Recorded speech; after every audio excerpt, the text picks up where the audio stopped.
Assalamualaikum warahmatullahi wabarakatuh.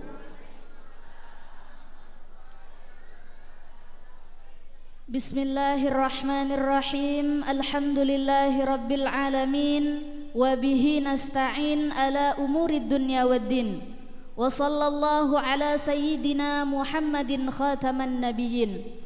Allahumma salli wa sallim ala sahibil bushra, salatan tubashshiruna biha wa ahlana wa auladana wa jami'i masyaikhina wa muallimina wa talabatana wa talibatina min yaumina hadza ila yaumil akhirah. Allahumma salli wa sallim ala qamaril wujud, ala sayyidil mursalin wa ala alihi wa sahbihi ajma'in. Rabbi syrah li sadri wa yassir li amri wahlul 'uqdatam min lisani yafqahu qawli.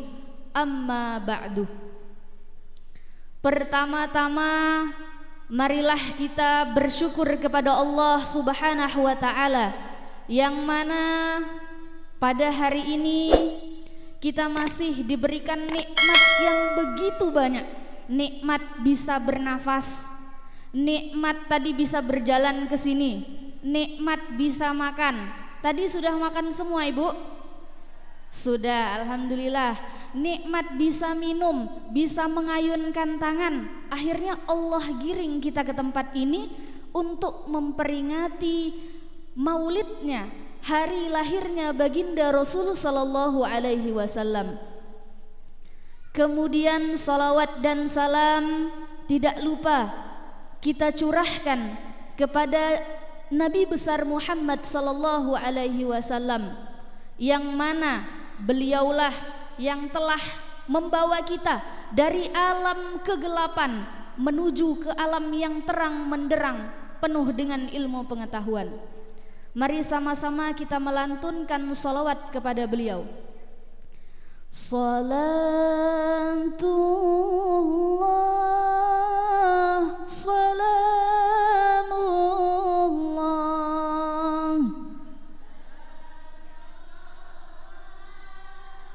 Rasulillah, salatullah, salamullah ala yasin habibillah.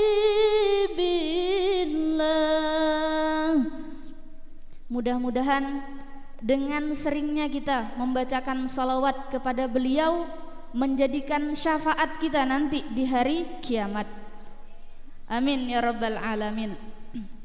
Yang saya hormati Ibu Ketua Pok Yasinan Surau Raudatul Hasanah.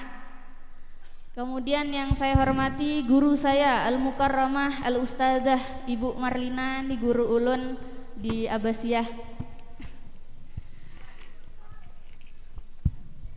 Beliau ini guru membaca Maulid Barzanji Bahari di Madrasah Abbasiyah.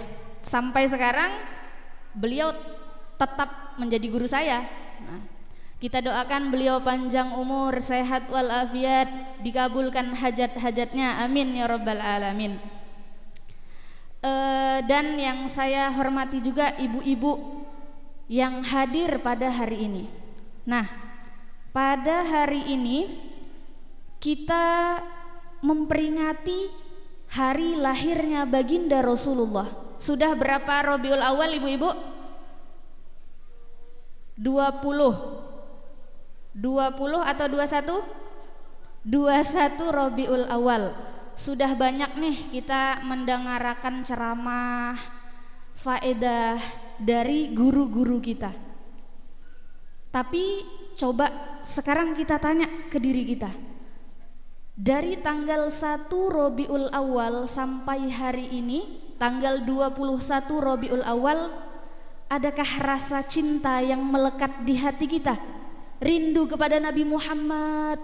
Kita nangis ketika dibacakan ya Nabi salam alaika, ya Rasul salam alaika, ya Habib salam alaika, salawatullah alaika.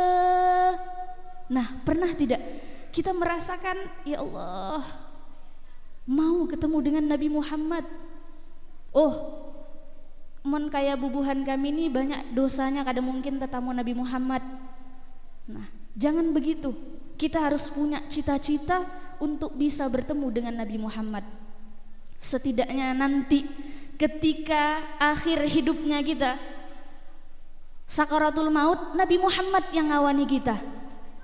Nah, niat dari sekarang, ya Allah pengen hendak bertamuan Nabi Muhammad. Nah, kalau sejarahnya Nabi Muhammad pasti ibu-ibu sudah hafal dari lahirnya sampai Rasulullah wafat. Nabi Muhammad ini orang yang paling banyak cobaannya, sampai mau dibunuh. Kisahnya ketika Rasulullah ini mau dibunuh, ketua-ketuanya pemuka Quraisy rapat, macam mana nih caranya kita membunuh Nabi Muhammad. Akhirnya di situ ada satu orang iblis yang menyamar seperti manusia biasa. Kata iblis, malam ini Nabi Muhammad mau hijrah, hendak tulak ke Madinah. Nah, saat itu kalian bisa membunuh Nabi Muhammad.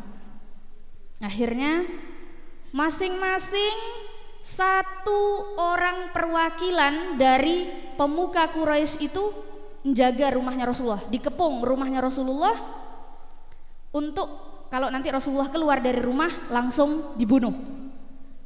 Akhirnya malam itu Allah kirim rasa ngantuk yang luar biasa kepada orang yang mau membunuh Nabi Muhammad tadi. Akhirnya Rasulullah keluar bersama dengan Sayyidina Abu Bakar Siddiq. Yang menggantikan tempat tidurnya Rasulullah adalah Sayyidina Ali. Rasulullah pergi berjalan, nah berdua dengan Sayyidina Abu Bakar. Sayyidina Abu Bakar ini selama ngawani Rasulullah hijrah ke Madinah selalu berpindah-pindah, kayak kadang di sebelah kanannya Nabi Muhammad, kadang di sebelah kirinya, kadang di depannya, kadang di belakangnya, sampai Rasulullah ini tanya, wahai Abu Bakar, apa yang membuat engkau berpindah-pindah tempat? Kata Sayyidina Abu Bakar, aku takut wahai Rasulullah, kalau ada ancaman yang datang dari kanan untuk membunuh engkau, datang dari depan, belakang, kiri, makanya aku selalu berpindah-pindah. Itu cintanya Sayyidina Abu Bakar. Akhirnya sampai di Gua Thur. Sampai di Gua Thur, Sayyidina Abu Bakar bilang ke Nabi Muhammad, aku dulu yang masuk. Engkau wahai Rasulullah diam dulu di depan gua ini, aku yang masuk. Guanya gelap ketika itu, banyak lobang-lobang yang ada di gua tersebut. Akhirnya Sayyidina Abu Bakar buka jubahnya, terus dikoyak, ditempelkan ke lobang-lobang tadi, sampai ada satu lobang yang di situ tidak cukup lagi bajunya Sayyidina Abu Bakar tadi untuk nutupi. Akhirnya bilang ke Rasulullah, ta'al ya Rasulullah udkhul fil ghar. Masuk Rasulullah ke gua. Akhirnya lobang yang tadi diselonjorkan kakinya Sayyidina Abu Bakar, satu lobang yang belum tertutup tadi. Rasulullah tidur di pahanya Sayyidina Abu Bakar. Tengah malam ada yang matuk kakinya Sayyidina Abu Bakar. Sampai beberapa kali patukan. Nangis akhirnya Sayyidina Abu Bakar nih, nahan rasa sakitnya. Air matanya Sayyidina Abu Bakar tadi jatuh ke pipinya Rasulullah. Rasulullah tanya, "Wahai Abu Bakar, apa yang membuat engkau menangis?" Sesungguhnya kata kata Sayyidina Abu Bakar, "Ini kakiku dipatuk ular Rasulullah." Akhirnya Rasulullah meludahi tangannya, terus disapukan ke kakinya Sayyidina Abu Bakar, seketika bisanya hilang. Nah, itu termasuk mukjizatnya Rasulullah, air ludahnya bisa jadi obat.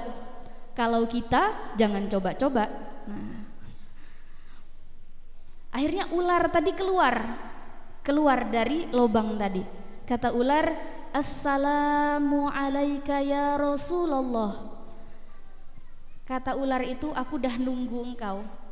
Bahwasanya aku tuh dijanjikan oleh Allah untuk bertemu dengan Nabi akhir zaman. Aku nunggunya 1000 tahun. Hari inilah hari yang Allah janjikan aku bertemu dengan engkau." Nah, ular aja punya cita-cita untuk bertemu dengan Nabi Muhammad. Nah, itu kisah hijrahnya Rasulullah. Sekarang coba kita bahas tentang akhlaknya Nabi Muhammad. Akhir zaman, akhlak itu Allah angkat. Banyak sekarang dari kita, dari anak-anak kita, dari orang-orang mungkin yang kurang adabnya, bahkan tidak beradab. Karena itu sudah janjinya Allah, akhir zaman manusia ini makin kacau. Nah, akhlaknya Nabi yang pertama mudah memaafkan. Orang nyambati kita, berdiam aja. Orang menggibahi kita, selagi kita bisa menahan amarahnya, kita tahan.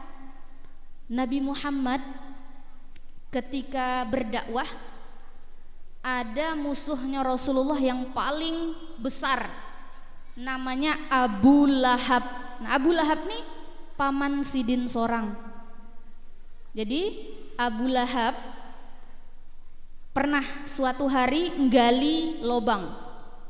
Ini lobang nanti bakal dilalui oleh Nabi Muhammad ke masjid. Lobang tadi digali sampai dalam, ditutupi dengan pelepah kurma. Nabi Muhammad mau sembahyang ke Masjid Nabawi, ke Masjidil Haram ya, bukan Masjid Nabawi. Terus karena Nabi Muhammad ini kekasihnya Allah, jadi dilindungi oleh Allah. Beliaunya jalan ke sebelah sana, tidak melewati lubang tadi. Akhirnya Abu Lahab mau memastikan, sudah tabuatkah Rasulullah ini ke dalam lubang? Tengah-tengah memastikan ke lubang tadi, Abu Lahab yang tersungkur masuk ke lubang tadi. Lubangnya dalam, tidak ada yang membantu naikkan Abu Lahab ini. Akhirnya lama nunggu sampai Rasulullah selesai sembahyang. Rasulullah balik dari Masjidil Haram, melihat ada lubang. Oh, ada orang di dalamnya. Akhirnya Rasulullah ngulurkan tangannya, ngangkat pamannya tadi. Coba kalau kita yang jadi Rasulullah, melihat ada bubuhan kita yang biasa menyambati kita, oh jangan harap rasa kau situ di dalam, tidak akan kita angkat ya. Nah, tapi Nabi Muhammad tidak. Nabi Muhammad tetap berbuat baik. Ibaratnya Rasulullah itu dilempari orang dengan batu, tapi Rasulullah lempar balik dengan bunga. Kalau kita lempar juga dengan bunga, tapi dengan pot-potnya kita angkat ke orang itu. Nah, itu perbedaannya kita dengan Nabi Muhammad. Jadi jadilah orang yang pemaaf. Terus Abu Lahab ini pernah bergembira di hari Senin, karena Rasulullah lahirnya hari Senin. Tapi setelah Rasulullah berdakwah, Abu Lahab ini benci ke Nabi Muhammad. Setiap hari Senin Abu Lahab ini dapat syafaat, tidak disiksa oleh Allah Ta'ala, karena pernah bahagia di hari kelahirannya Nabi Muhammad. Itu musuhnya Nabi, Bagaimana dengan kita yang mungkin seharinya bersolawat 100 kali, 50 kali, 70 kali? Insya Allah Nabi Muhammad ingat dengan kita. Kalau baca solawat 100 kali, janjinya Allah Ta'ala, Allah kabulkan 100 hajatnya, 70 hajat akhirat, 30 hajat dunia. Nah, itu janjinya Allah Ta'ala. Jadi kalau ada waktu longgar kita luangkan untuk bersolawat sambil nyuci, sambil masak, kita solawat. Solawat itu yang pendek, Allahumma sholli ala Sayyidina Muhammad wa ala ali Sayyidina Muhammad. Kalau mau salawat nariyah boleh aja, mau salawat badar boleh aja. Itu tadi syafaat untuk Abu Lahab. Kemudian termasuk ya orang yang pelit, kata Nabi Muhammad, ketika diucapkan nama Rasul Sallallahu Alaihi Wasallam itu kita disunahkan untuk bersolawat. Jadi kalau ada orang misalnya mengucapkan nama Nabi Rasul Sallallahu Alaihi Wasallam, kita bilang Allahumma sholli ala Sayyidina Muhammad wa ala ali Sayyidina Muhammad. Kata Rasulullah, al-bakhilu man dzukirtu indahu falam yusolli alayya. Orang yang paling pelit itu ketika namaku disebut tapi dia tidak bersolawat kepadaku. Nah, terus Rasulullah itu tidak pernah benci dengan orang yang menyakitinya. Ketika Rasulullah wafat, Sayyidina Abu Bakar ini datang ke rumah Sayyidah Aisyah, tanya, wahai Aisyah, apa amalannya Nabi yang belum aku kerjakan? Kata Sayyidah Aisyah, Rasulullah kalau setiap pagi pergi ke pasar nyuapi pengemis buta Yahudi.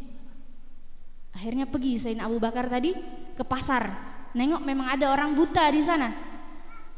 Ternyata orang buta tadi dia selalu menyebut Nabi Muhammad itu pembohong, Nabi Muhammad itu pendusta, penyihir. Sayyidina Abu Bakar yang melihat kejadian itu nangis, padahal selama ini yang nyuapi pengemis buta ini adalah Nabi Muhammad. Akhirnya disuapi tadi roti ke pengemis tadi. Pengemis itu bilang, ini yang ngasih aku makan hari ini beda orangnya. Biasanya orang yang ngasih aku makan roti itu rotinya dilembutkan dulu baru disuapkan ke aku, tapi hari ini rotinya keras. Kata Sayyidina Abu Bakar, ketahuilah bahwasanya orang yang menyuapi engkau selama bertahun-tahun itu adalah Nabi Muhammad, dan orangnya sekarang sudah meninggal. Akhirnya pengemis Yahudi tadi menangis, menyesal karena baru tahu bertahun-tahun yang nyuapi ternyata adalah Nabi Muhammad, orang yang setiap hari dicela. Itu akhlaknya Nabi Muhammad. Terus yang kedua, akhlaknya Nabi Muhammad selalu syukur atas pemberiannya Allah Ta'ala, terutama kita kaum ibu-ibu yang kebutuhannya banyak daripada laki-laki. Lihat aja kalau kita mau bepergian, kerudungnya, bajunya, sandalnya, kaosnya, make upnya. Kalau laki-laki paling pakai sarung, baju koko, kopiah, sudah pergi. Kalau kita banyak keinginannya. Apalagi zaman sekarang, ekonomi susah. Jadi kita syukuri apa yang Allah kasih. Ini nanti nih balik dari sini. Apalagi kejadian yang saat ini lagi marak-maraknya di bulan Maulid, ibu-ibu komen tidak dapat nasi bungkus. Nah, mengamuk tak dapat nasi bungkus. Cuman nih panitianya, padahal banyak nasinya tapi tidak dapat. Oh, tuh pasti tuh ada yang nyimpan. Mungkin hari itu tidak ada tertulis rezekinya kita. Begitu. Terus ada juga yang dapat balik ke rumah, umay orang nih bariin talu sebelah wara, kayak apa nih? Tidak syukur, dapat telur sebelah masih komen, tidak dapat tambah ngamuk. Nah, coba kita kembalikan ke dirinya kita. Oh, hari ini tidak ada rezekinya aku. Dan yang jadi panitia juga harusnya amanat. Oh, ibu-ibu disuruh membawa nasi 10 bungkus. Ini ada haknya orang untuk yang hadir pada hari ini, harus dikasihkan. Jadi kalau kita nyimpan, misalnya nyimpan nasi bungkus panitia ya, panitia maulid misalnya, nyimpan, ada jamaah yang tidak dapat, berarti ada haknya orang yang belum kita berikan. Jadi yang jadi panitia harus amanat, yang jadi jamaah harus syukur. Nah, ada itu pepatahnya Columbus, kelompok ibu-ibu pembungkus, semuanya dibungkus, wadai, nasi. Tapi manusia kan wataknya beda-beda. Ada memang yang seperti itu. Kalau kita bisa ingatkan, Bu, berbagi Bu ay gitu. Mungkin ada yang belum dapat. Terkadang kita juga tidak berani menegur, tapi nyebuti di belakang. Nah, itu juga salah. Jadi syukuri apa yang Allah kasih ke kita. Itu sifatnya Nabi Muhammad. Nabi Muhammad, kata Rasulullah, nikmal idam al-khal, lauk yang paling aku suka itu cuka. Karena Rasulullah tidak punya apa-apa ketika itu. Dapatnya cuka dengan roti, makan roti dengan cuka. Nah, kalau kita menkadahi bak talam kada afdol. Oh, hari ini masak telur sambal goreng, harus ada sayurnya, harus ada lalapannya. Nah, Rasulullah tidak pernah mengumpulkan 2 lauk dalam satu makan. Misalnya makan roti dengan daging kambing, sudah itu aja. Kalau kita kan memang adatnya ya di sini sampai 6 macam lauk. Nah, tapi tidak apa, yang penting kita bersyukur atas yang Allah kasih. Terus rendah hati, Rasulullah tidak pernah sombong. Baru kita bisa hadir majelis taklim sudah merasa paling solehah. Umay je orang tuh ada suah tulak ke majelis, kayak apakah hidupnya? Hidup kita aja yang dipikirkan. Nah, jangan nyebuti orang. Bertahun-tahun dah aku diam di sini kada suah melihat sidin tuh tulak maulid. Nah, nyebuti orang. Jadi jangan kayak gitu, ada rasa sombong di hati kita. Kita merasa lebih baik daripada dia. Mungkin dia yang tidak pernah pergi ke majelis, tidak pernah hadir acara maulid, punya amalan yang Allah ridho kepada dia. Nah, jadi kita pikirkan dirinya kita, bersyukur dalam hati, alhamdulillah kawa tulak ke majelis. Jangan bilang ke orang, alhamdulillah leh kita nih kawa tulak ke majelis. Nah, itu hukumnya riya. Nah, jadi bersyukur aja di dalam hati. Kalau ada orang-orang yang harusnya kita bantu, kita bantu. Misalnya kayak panitia sibuk membersihkan nanti habis acara maulid sampahnya.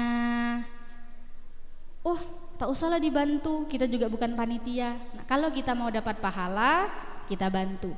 Nah, jadi jangan sombong.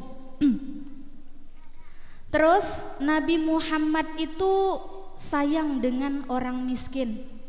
Nah, karena Nabi Muhammad sendiri bukan orang kaya.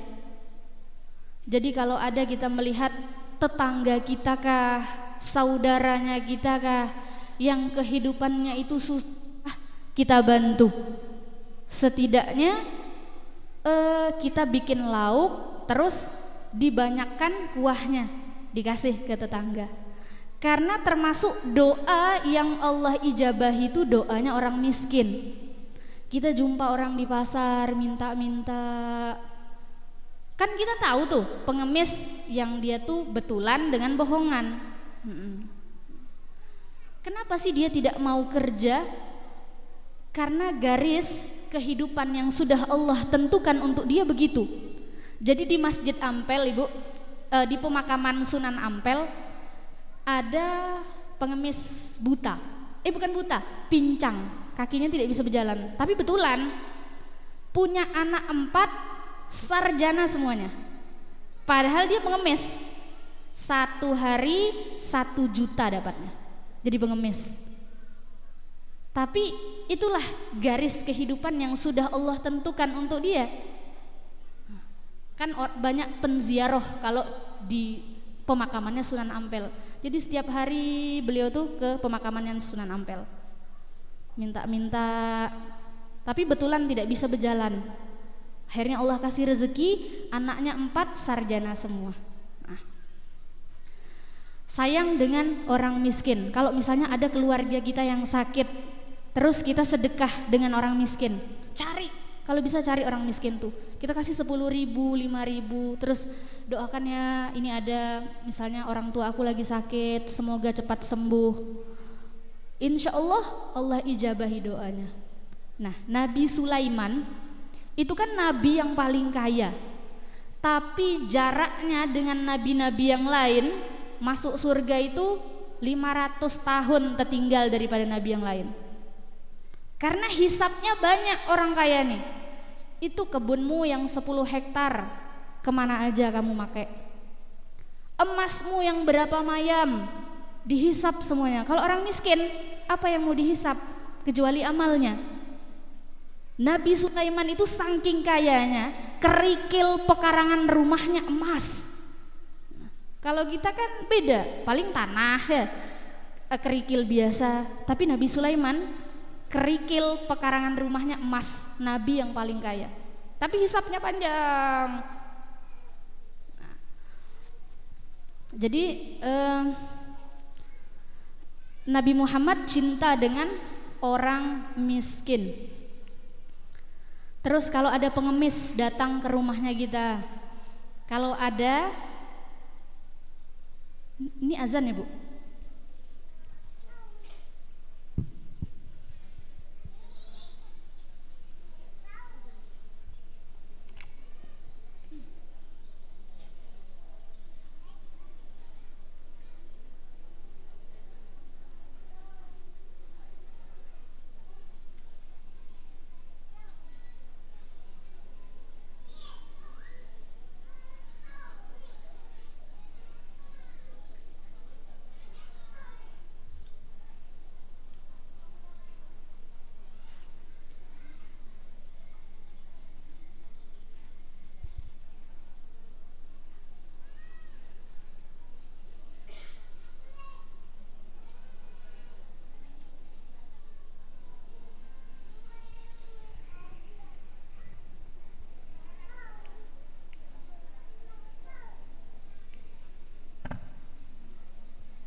Dah, kita lanjut.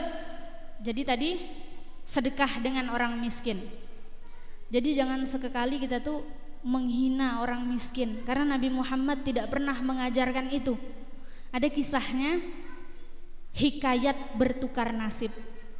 Jadi ada orang baru, pengantin baru, malamnya makan berdua dengan suaminya.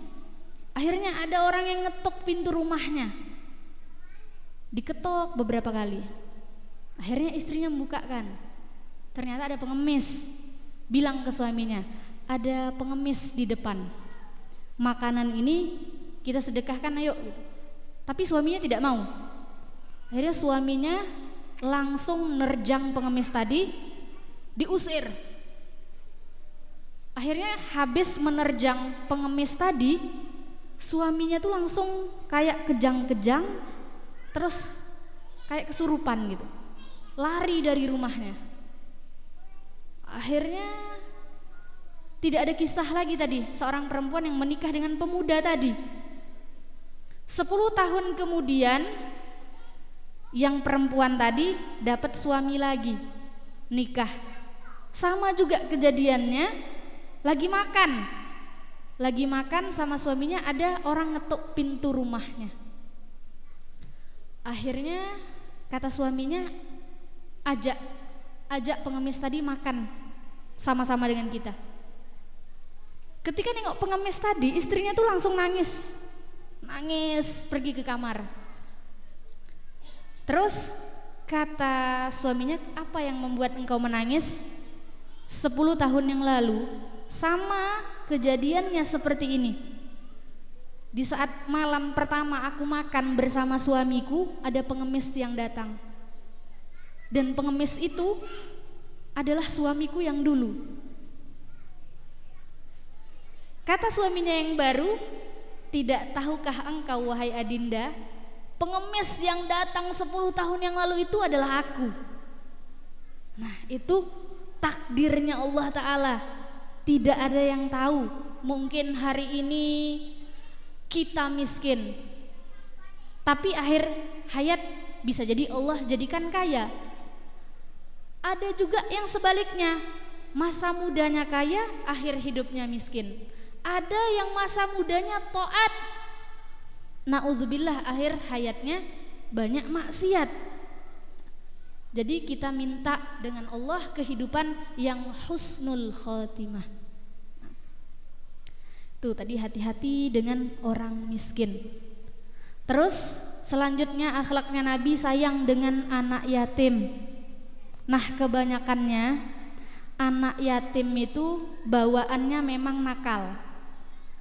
Kayak nakalnya minta ampun. Karena ada faktor yang mempengaruhi kenakalannya. Kayak mereka yang tidak punya ibu, mereka tidak full merasakan kasih sayang ibu. Makanya mereka nakal. Yang mereka kehilangan ayah, mereka nakal karena mereka tidak sempat atau mungkin kurang merasakan kasih sayang ayah.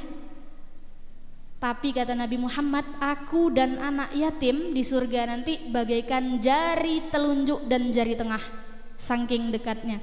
Dan doa anak yatim itu makbul. Jadi banyak-banyak minta doa dengan anak yatim. Kemudian Rasulullah sayang dengan anak kecil. Nah, anak-anak kecil disayangi, jangan dimarahi. Apa kau kesini ngambil nasi bungkus lagi? Balik kau balik. Itu tidak rahmat, tidak kasih sayang dengan anak kecil. Kalau misalnya kita mau melarang dia, ucapkan dengan kata-kata yang bagus. Terus anak kita dari kecil itu diajari takut dengan Allah. Kan kalau kita biasanya ngajari takut dengan tikus, ayo tidur, kau berani ada tikus. Nah, kau berani ada kucing. Tapi ajari kita, anak-anak kita dengan takut dengan Allah. Kalau kau tidak nurut dengan mama, nanti bisa masuk neraka.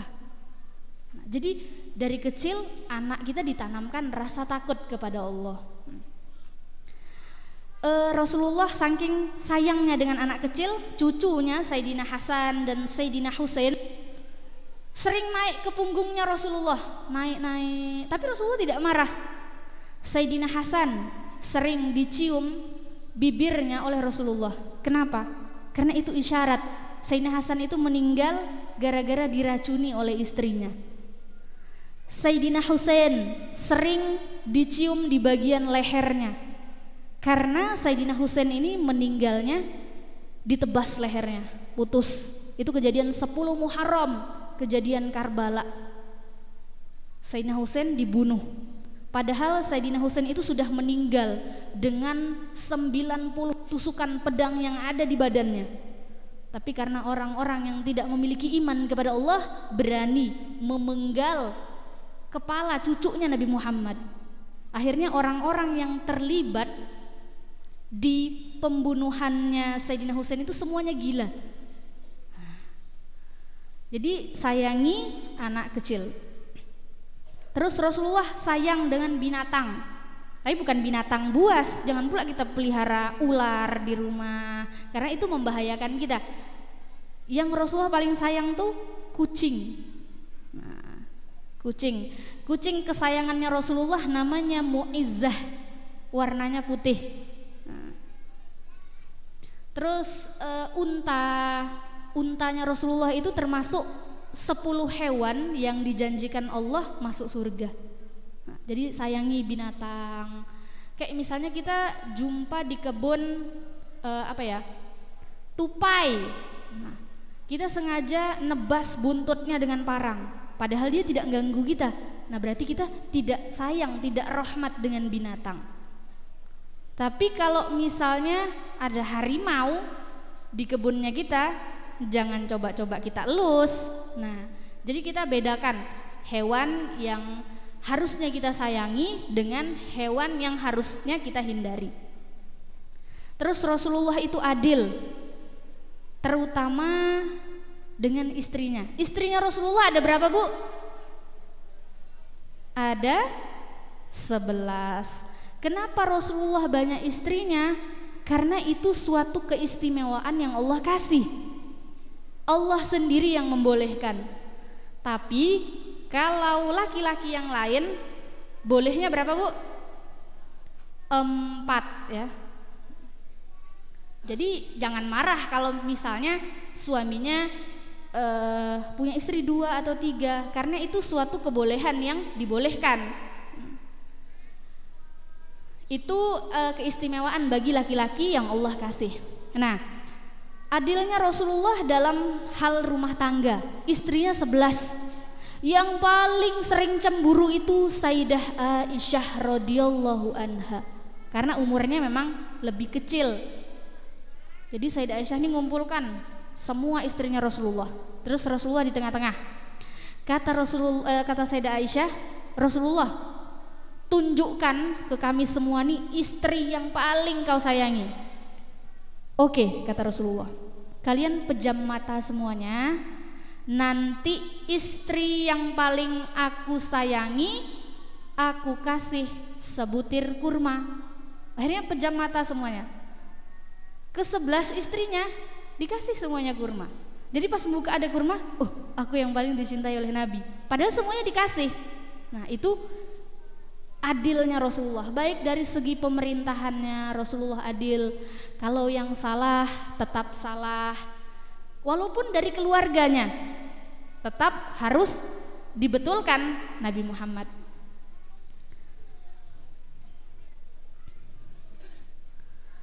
Terus itu beberapa akhlaknya Nabi Muhammad.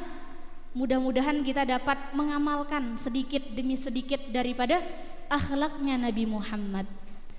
Terus ketika Rasul Shallallahu Alaihi Wasallam wafat, ada orang yang mengetuk pintu rumahnya. Akhirnya dibuka dengan Sayyidah Fatimah. Tidak ada orangnya, wahai ayah. Kata Rasulullah, orangnya sudah ada di samping aku. Siapa itu? Malaikat Israel.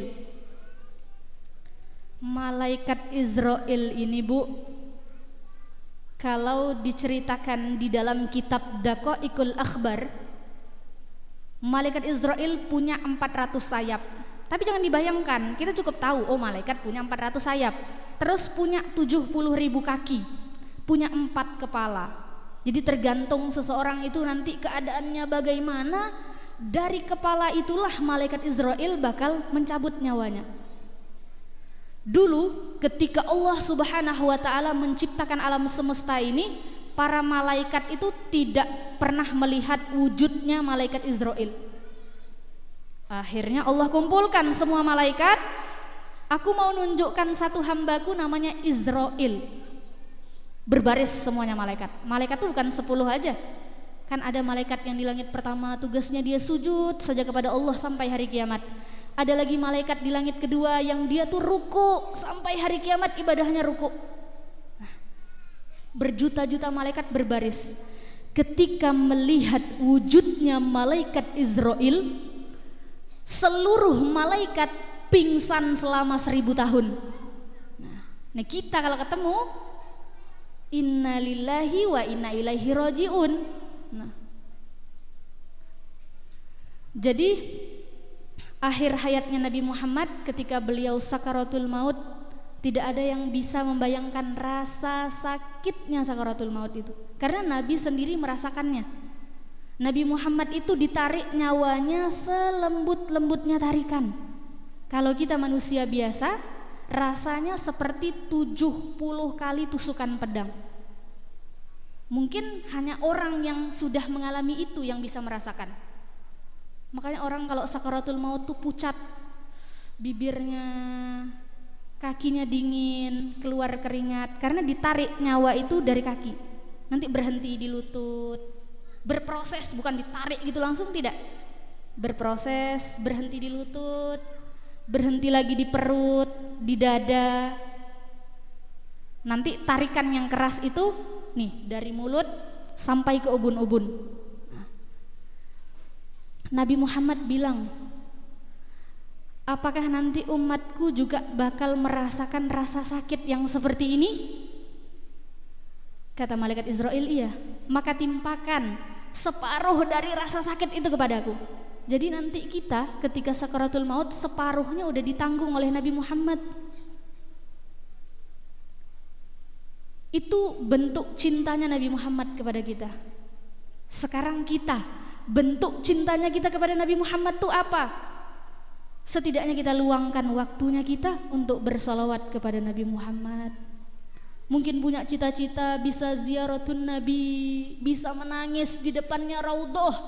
Raudhah itu apa? Makamnya Nabi Muhammad. Niat dari sekarang, walaupun sekarang rezekinya mungkin rasanya tidak mungkin bisa ziarah ke sana. Tapi kalau kita punya niat yang kuat, insya Allah Allah bantu. Pengen merasakan rasa nuansa kota Mekah, kota Madinah, di mana di situ ada jasad baginda Nabi Muhammad. Rasulullah sebelum nyawanya betul-betul keluar, Rasulullah bilang apa?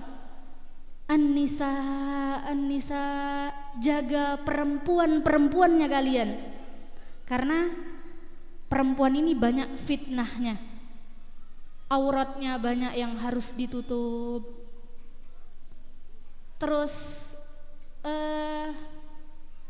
mulutnya kita, karena kalau kita bekawan, terlalu banyak bekawan, kita pasti menggibah. Itu udah kodratnya wanita.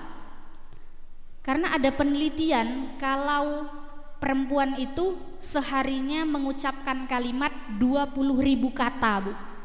Kalau laki-laki 7.000 kata. Perbandingannya tuh 13.000. Makanya kita kalau memang banyak omong ya perempuan di pasar, nawar-nawar gitu, jilbab nih 50, 45 aja, mau ya 45. Kita udah ngomel-ngomel ke penjualnya, tapi laki-laki tuh yang penjualnya tetap diam gitu. Nah, itu kodratnya perempuan.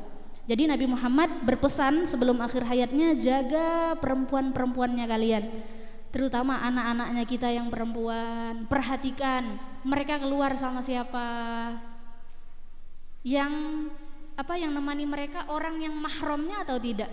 Kalau tidak, selama anak perempuan kita berjalan dengan orang yang bukan mahramnya, dosanya tuh terus ngalir ke kita orang tuanya.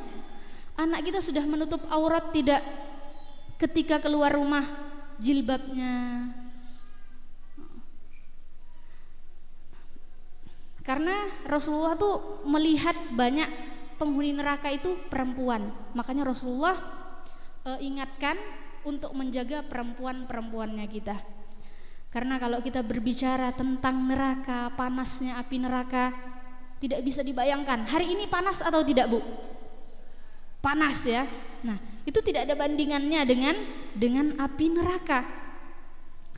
Api neraka itu dipanaskan selama 3.000 tahun. 1.000 tahun warnanya putih. 1.000 tahun lagi ketika dipanaskan warnanya kuning. Setelah warnanya kuning dipanaskan lagi selama 1.000 tahun, akhirnya warna api neraka itu hitam. Jadi 3.000 tahun dipanaskan api neraka itu. Tidak ada bandingannya dengan api dunia. Kalau mau tahu cerita kisahnya api dunia, dulu ketika Nabi Adam turun ke muka bumi ini tidak ada api. Jadi malaikat Jibril ngadu ke Allah Ta'ala, ya Allah, di bumi itu tidak ada api. Bagaimana Adam dan istrinya Hawa masak? Kata malaikat Israel, oh tidak, ini malaikat Jibril cerita ke malaikat Mikail yang ngatur peredaran hujan. Kata malaikat Mikail, coba kau tanya ke Allah Ta'ala, bawa api neraka ke dunia, berapa harus kau bawa? Akhirnya malaikat Jibril menghadap kepada Allah Ta'ala, tanya, ya Allah, aku harus bawa api neraka ke muka bumi ini, berapa besarnya? Menurutmu berapa? Kata Allah Ta'ala, aku mau bawa api neraka itu sebesar biji kurma. Jangan, kata Allah Ta'ala, kalau kau bawa api neraka itu sebesar biji kurma, maka kalau dia jatuh ke muka bumi, maka bumi itu bakal kebakaran. Akhirnya kata malaikat Jibril, aku bawanya seberapa ya Allah? Bawa sebesar semut yang paling kecil. Akhirnya diambil tadi api neraka sebesar semut yang paling kecil, dibawa ke muka bumi, jatuh ke gunung, langsung kebakaran gunung tadi. Takut malaikat Jibril, diambil lagi api tadi, dibawa lagi ke neraka. Jadi api yang ada sekarang di dunia itu hanya sisa-sisa dari kebakaran gunung itu. Nah, itu panasnya luar biasa. Bagaimana dengan api neraka? Mungkin ini saja yang dapat saya sampaikan. Terlebih dan terkurang mohon maaf. Semoga kita menjadi umat yang membanggakan Nabi Muhammad SAW, dan Allah beri kesempatan kita untuk bertemu dengan beliau, setidaknya nanti kalau tidak bisa dalam mimpi, di dalam akhir hayatnya kita, beliau yang menuntun kita untuk mengucapkan kalimat La ilaha illallah Muhammadur Rasulullah. Nabi Muhammad ada di sampingnya kita. Semoga kita dijadikan orang-orang yang selalu berbuat ketaatan kepada Allah Subhanahu wa ta'ala, dijadikan perempuan-perempuan solehah yang berbakti kepada suaminya, berbakti kepada keluarganya, orang tuanya, dan kita dikumpulkan di surganya Allah Subhanahu wa ta'ala. Amin ya rabbal alamin. Unzur ma qala wa la tanzur man qala. Assalamualaikum warahmatullahi wabarakatuh.